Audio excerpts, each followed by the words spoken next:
Number 10। देखिए इसमें लिखा है find the area of the rhombus if the vertices are, ये वर्टिसेस है टेकन इन ऑर्डर, मतलब ए बी सी डी ऐसे करके कोई रोम्बस होगा, इसके कोऑर्डिनेट्स दे रखे हैं, हमें एरिया बताना है। अब आप लोग को ये पता होना चाहिए कि एरिया ऑफ रोम्बस होता कितना है।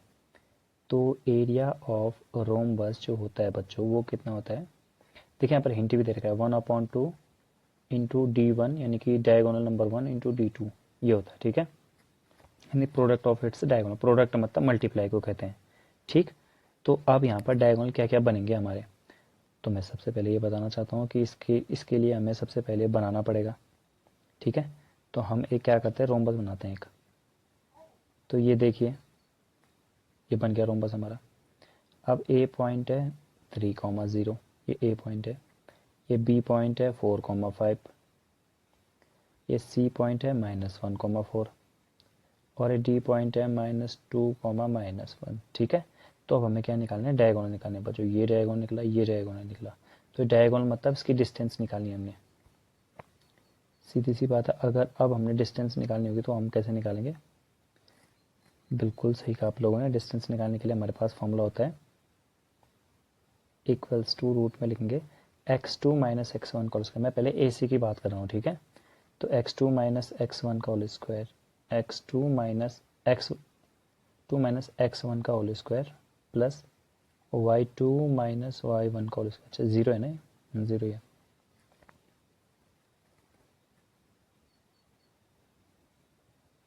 जब भी जीरो बना रहा हूँ 6 जैसा बन रहा है, तो ये कितना हो जाएगा मेरे डियर, 3 और 1 4, 4 का स्क्वायर 16 प्लस इस 4 का स्क्वायर भी हुआ 16, तो 16 प्लस 16 यानी कि √32। तो ए सी हमारा कितना आ गया, ए सी या D1 हम इसे बोल सकते हैं, तो D1 हमारा आ गया 32।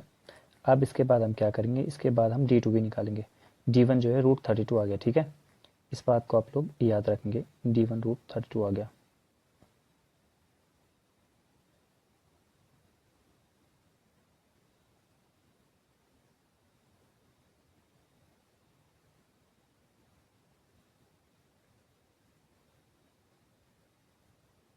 D1 हमारा √32 आ गया। अब मैं इसे मिटा रहा हूँ। अब उसके बाद हम करेंगे, उसके बाद हम D2 निकालेंगे, ठीक है, D1 आ गया हमारा, अब हम यहाँ पर D2 निकालेंगे, तो D2 निकालेंगे तो वो क्या होता है BD। अब मैं एक काम करता हूँ, D वाले को मैं वो कर लेता हूँ x2 और y2 मान लेता हूँ, ठीक है। तो 4 माइनस 2 का होल स्क्वायर, क्योंकि x2 माइनस x1 का होल स्क्वायर होता है ना, तो x2 ये, तो x2 माइनस x1 का करेंगे यहाँ पर, तो 4 प्लस 2 का होल स्क्वायर करना पड़ेगा मुझे, और अगर मैं इसका करूँ तो ये 5 प्लस 1 का करना पड़ेगा। अगर आप लोग यहाँ देख पा रहे हैं 36 हो जाएगा, 4 to 6 का स्क्वायर और फिर 6 का स्क्वायर 36 हो जाएगा, यानी कितना आ जाएगा √72, ठीक है। मेरे पास है D2 की वैल्यू भी आ गई √72। अब क्या होता है डियर, अब इन दोनों का मल्टीप्लाई करना पड़ेगा, तो इन दोनों का मल्टीप्लाई हम इस वाले फॉर्मूले से करेंगे 1/2 इंटू D1। अब D1 √32 है, तो हमें पता है 4 8 जा 32 होता है, तो 2√8, या एक काम कर सकते हैं इसे हम 16 2 जा 32 भी तो लिख ही सकते हैं, तो हम इसे लेंगे 16 2 जा 32, 16√2 नहीं 16√2 हम इसे तब लिख पाएंगे ना, देखिए √32 मतलब क्या होता है डियर, रूट के अंदर आ जाएगा हमारा 16 इंटू 2, अब 16 का तो 4 बाहर निकलता है, बट √2 ऐसा ही आ जाएगा, ठीक है। और 72 का क्या लिख सकते हैं, 36 2 जा लिख सकते हैं, तो 36 का आता है 6 बाहर को और अंदर पे हो गया 2। अब इस 2 से ये √2 कट गया, 6 4 जा कितना है 24, तो मेरा 24 यूनिट स्क्वायर जो भी है स्क्वायर यूनिट, ये मेरा क्या आ गया, आंसर आ गया, ठीक है। तो इस तरह से हमारी ये वाली एक्सरसाइज हो जाती है यहाँ पे ख़त्म। इसके एक्स्ट्रा क्वेश्चन आंसर में लेके आया हूँ, उन्हें हम करेंगे, ठीक है। और फिर उसके बाद हम चलेंगे नेक्स्ट वाले चैप्टर में, दैट इज़ ट्रिग्नोमेट्री। तो तब तक के लिए थैंक यू। कोऑर्डिनेट ज्योमेट्री, ठीक है, इसमें से आई होप कि 1 2 क्वेश्चन आपने किए होंगे, बाकी सब क्वेश्चन देख लीजिए, इंपॉर्टेंट है। If A B C are the vertices of right angle triangle, right angle triangle मतलब अगर एक राइट एंगल ट्रायंगल है हमारा, ऐसा ट्रायंगल है, ठीक है, तो ए इधर को मान लेते हैं, बी इधर को, बी इधर को नीचे क्यों माना, क्योंकि इसने खुद ही बोला राइट एंगल विद बी, तो ए के भी कोऑर्डिनेट दिए हैं, बी के भी कोऑर्डिनेट दिए हैं, सी के भी कोऑर्डिनेट दिए हैं। अब आप करेंगे कैसे, मैं आपको बताता हूँ, बाकी करना आपको खुद है। ए और बी इनकी बीच की लेंथ बी और सी इनके बीच की लेंथ करेंगे। देखो पाइथागोरस थ्योरम आपको पता होनी चाहिए। पाइथागोरस थ्योरम होती है परपेंडिकुलर का स्क्वायर प्लस बेस का स्क्वायर इक्वल्स टू हाइपोटेनस का स्क्वायर। तो मतलब ये जैसे निकालो, ये जैसे आ गया मान लो 3 आ गया तो 3 का स्क्वायर, ये जैसे मान लो 4 आ गया, मान लेते हैं अभी कि 4 आ गया, तो 3 का स्क्वायर प्लस 4 का स्क्वायर इसके स्क्वायर के बराबर होना चाहिए, ठीक है, इसके स्क्वायर के बराबर होना चाहिए। तो वहाँ से आपको ये टी की वैल्यू जो नहीं दे रखी है पता चल जाएगी, ठीक है। नेक्स्ट वाला क्वेश्चन देखते हैं। Mid point of the line segment then the coordinates of the AR. तो फिर देखो मिड पॉइंट तो गिवन है, समझ पा रहे हैं, लाइन है ये 0,4 मिड पॉइंट है, और ये बी है -2,3। हमको इस पॉइंट के कोऑर्डिनेट चाहिए, इस पॉइंट के कोऑर्डिनेट चाहिए। तो आप लोग को एक बात यहाँ पर पता होनी चाहिए, वो क्या पता होनी चाहिए, वो ये पता होनी चाहिए कि सर ये x1 प्लस x2/2 करके मिड पॉइंट आता है, और y1 प्लस y2/2 करके ये मिड पॉइंट आता है।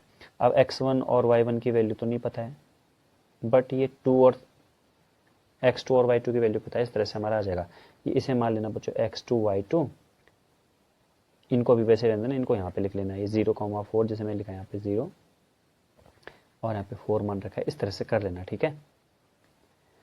If m/3,5 is the mid point of the line segment joining the then the value of m is. देखो अगर मिड पॉइंट है तो मिड पॉइंट है तो ये x1 y1 लेट सपोज, और ये x2 y2 है लेट सपोज। तो मैं आपको एक ही बात बता रहा हूँ, x1 प्लस x2/2 करेंगे आप लोग, तो यहाँ x आ जाएगा, x आ जाएगा मतलब इसका x आ जाएगा ये, ठीक है। नेक्स्ट क्वेश्चन देखते हैं। द डिस्टेंस बिटवीन 2 पॉइंट्स, हाँ यही वाला क्वेश्चन करता है, शायद आप लोगों ने पहले किया होगा। तो डिस्टेंस बिटवीन 2 पॉइंट्स, तो डिस्टेंस होगा x2 माइनस x1 का होल स्क्वायर। अच्छा a cos theta plus b sin theta है ना, ये तो यहाँ पर मैंने गलत कर दिया। तो क्या होगा बच्चों, a cos theta plus b sin theta minus 0 है तो वो 0 लेंगे नहीं, x1 प्लस x2 का होल स्क्वायर प्लस y2